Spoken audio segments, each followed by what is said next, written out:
Hello everybody, I'm Timothy Hankewich, Music Director of Orchestra, Iowa. This October 18th and 19th in Cedar Rapids and Iowa City, we have a terrific program in store for you. Each of the pieces individually are some of the greatest music in the orchestral repertoire, yet together all three make a really great Halloween program. Our first piece is by Robert Schumann, his Manfred Overture. Now Schumann literally was crazy and towards the end of his life was committed to an asylum. Lord Byron's poem, which Manfred Overture is based on, tells the tale of a man racked with guilt and tortured over the loss of his beloved. He summons ghosts and goblins and demons using sorcery to help him cope with his fate. What could possibly go wrong? At the end of this story, Manfred dies, defiant and unapologetic without asking for absolution from any religious authority.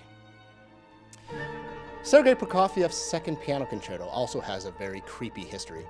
It was dedicated to his friend and fellow pianist Maximilian Schmidhoff, who later committed suicide, likely after he saw how difficult the Second Piano Concerto is. I mean, seriously, there's only a handful of people in the world who have this in their repertoire, and luckily we have one. Winston Choi was winner of the International Honen's Piano Competition, and he won it with this piece. He's a specialist with this work, and is going to be fantastic. Now, the style of it is very chilling and very steely and quite spooky. In fact, the music of Prokofiev was a style that was emulated by other film composers like Danny Elfman when he wrote A Nightmare Before Christmas, or Batman even. So, as you can tell from this kind of music, it's going to be a perfect pair for our Halloween program.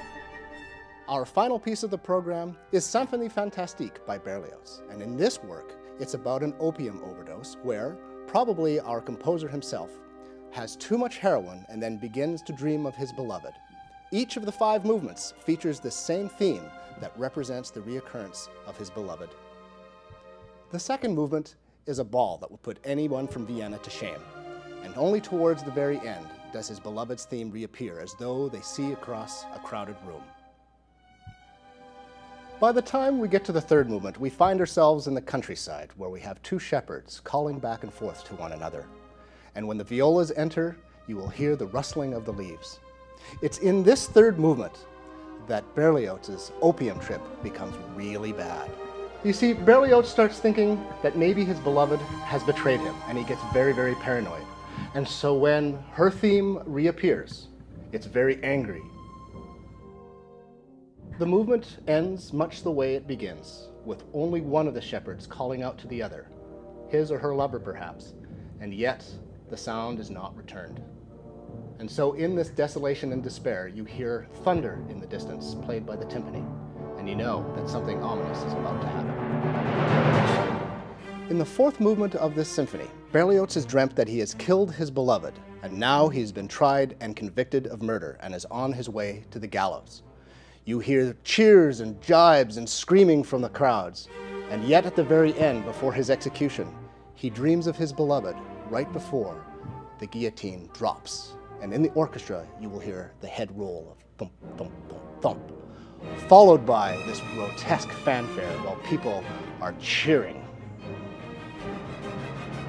And just when you think it couldn't get any worse, Berlioz has an out-of-body experience where he sees his own grave, and he sees ghosts and goblins and demons dancing on top of it, including a zombie who's his own beloved.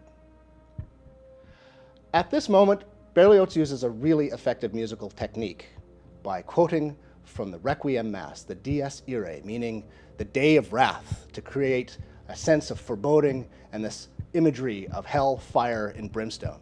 And yet, this piece ends with a great apotheosis and is one of the greatest moments in all of classical music repertoire. Once upon a midnight dreary, sat an orchestra, weird and weary. "'Tis All Hallows Eve," moaned goblin and ghoul, "and to surprise and delight is this concert's rule.